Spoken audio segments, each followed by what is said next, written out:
à toutes et à tous, aujourd'hui je vous retrouve pour une nouvelle petite capsule littéraire où je vous présente durant le mois de février des livres qui parlent d'amour d'une manière ou d'une autre. Et aujourd'hui je vous retrouve pour un roman court, roman dont j'ai déjà parlé et que je recommande assez régulièrement parce que je trouve que c'est vraiment l'un des... Je sais pas, un des livres que j'ai vraiment le plus aimé lire récemment, et aujourd'hui je vais vous parler de Giovanni's Room ou La chambre de Giovanni si vous le lisez en traduction française. Alors, Giovanni's Room, c'est un court roman, comme vous pouvez le voir, ce qu'on pourrait même qualifier de novella en anglais, qui a été publié en 1956 et qui a été écrit, ou écrite selon... Est-ce que si c'était novella écrite, si c'est un court roman écrit par James Baldwin. Donc c'est pas la première fois que je parle de James Baldwin sur cette chaîne. Il avait été au programme du club de lecture avec Fire Next Time, ou Le Feu la prochaine fois, qui est également un ouvrage que je recommande, qui ne parle pas d'amour romantique, mais qui parle quand même d'amour dans le sens où James Baldwin partage son expérience et sa vie en tant qu'Afro-Américain dans une lettre pour son neveu, il me semble que c'est son neveu, oui, et où il lui donne des conseils, il lui prodigue des conseils pour l'aider à survivre dans un monde de blancs. Voilà. Je pense vraiment que James Baldwin, c'est un auteur qu'il faut absolument lire. C'est une référence incroyable qui est bien trop peu connue en France. Ceci est un ouvrage un petit peu différent parce que c'est vraiment de la fiction et je pense qu'on connaît surtout James Baldwin pour le documentaire I'm Not Your Negro et également pour ses essais ou pour ses interviews et ses prises de position qui sont toutes très intéressantes, plus intéressantes les unes que les autres, mais je trouve qu'il a également et surtout un talent d'écrivain incroyable. Alors, Giovanni's Room, je suis pas sûre qu'on pourrait qualifier ça réellement de roman d'amour ou d'histoire d'amour, mais en fait, est-ce qu'il existe réellement de simples histoires d'amour ou des histoires d'amour au sens strict du terme? J'en doute un petit peu et je pense que vous l'aurez vu au fur et à mesure des lectures et des livres que je vous propose durant ce mois de février. Giovanni's Room, c'est une histoire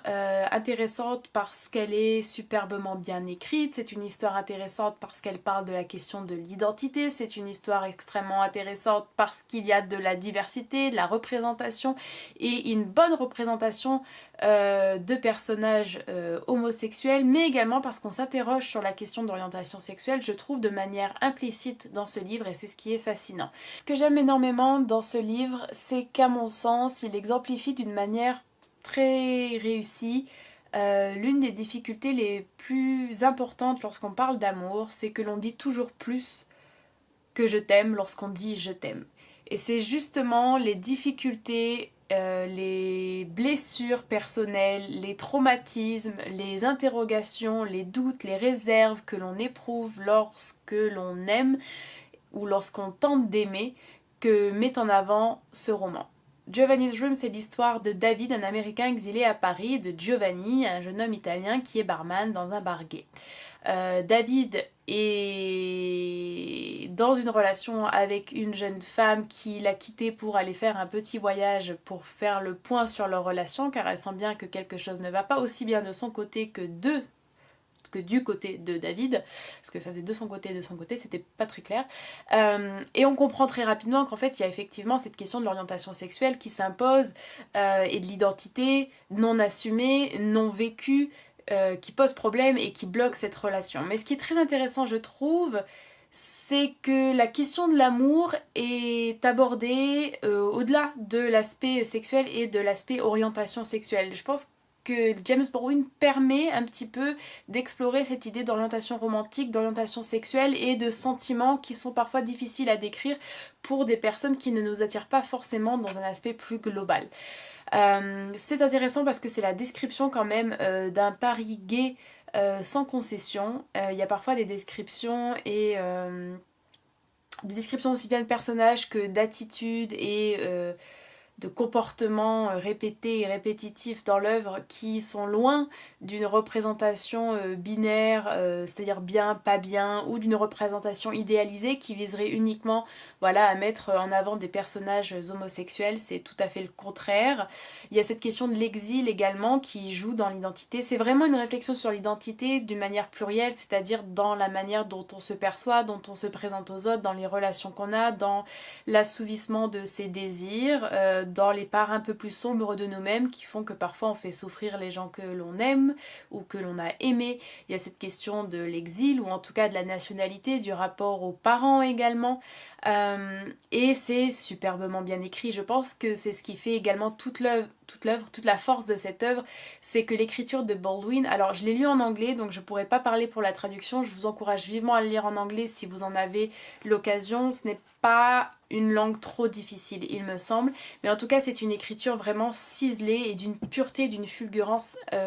assez remarquable. C'est également ce qui m'avait assez marqué dans The Fire Next Time. Il y a vraiment des moments d'envolée où on sent qu'on touche à quelque chose d'extrêmement pur dans l'écriture, si vous voulez. Il y a des passages qui sont presque qui sont extrêmement lumineux, qui sont vraiment inspirés, presque une forme de transcendance je trouve dans l'écriture parfois de James Baldwin, ce qui peut peut-être s'expliquer également par son passé quand même assez religieux ou spirituel. Je n'en sais rien, j'irai pas m'aventurer là-dedans, je pense qu'il y a des personnes bien plus compétentes sur l'écriture et l'analyse des œuvres et des textes de James Baldwin qui pourraient parler de ça, mais il y a vraiment une pureté dans son écriture, une force et une précision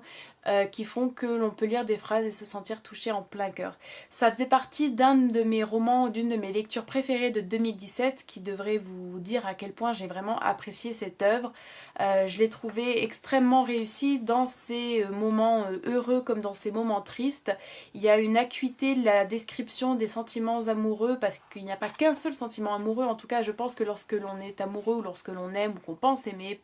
il y a une multitude de sentiments qui nous traversent et certains que l'on arrive moins à accepter que d'autres et ils sont tous présents dans Giovanni's Room. C'est à mon avis un roman à ne pas manquer, un roman en plus assez abordable parce qu'il est court et parce que même si l'écriture est très belle, c'est très bien écrit, ça n'est pas hermétique et ça n'est pas difficile et laborieux et long à lire, les phrases ne sont pas très longues, il n'y a pas une forme de poésie hermétique comme je viens de le dire avec une abondance de figures de style qui viendrait complexifier l'appréhension du texte. C'est abordable tout en étant extrêmement beau, tout en étant extrêmement fulgurant et c'est aussi au-delà de l'aspect stylistique tout simplement une très très belle histoire, une histoire très inspirante qui pose énormément de questions et qui est très réaliste. Je trouve que les sentiments tels qu'ils sont décrits sont parmi, en termes de romans d'amour entre guillemets ou de romans qui parlent d'histoire d'amour, sont parmi les plus réalistes ou en tout cas oui les plus réalistes que j'ai pu trouver. Alors malheureusement cette vidéo ne va pas se finir avec la lecture d'un passage comme j'ai l'habitude de le faire parce que j'ai la version anglaise et que donc je pense que ce serait pas le plus pertinent pour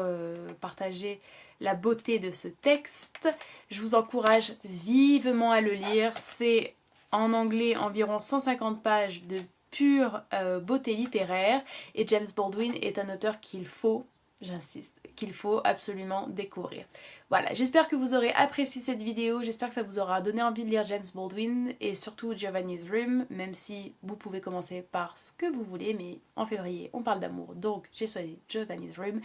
N'hésitez pas à partager cette vidéo, à laisser un commentaire, à laisser un petit pouce si jamais ça vous intéresse, c'est important pour le référencement des vidéos et pour la visibilité, etc.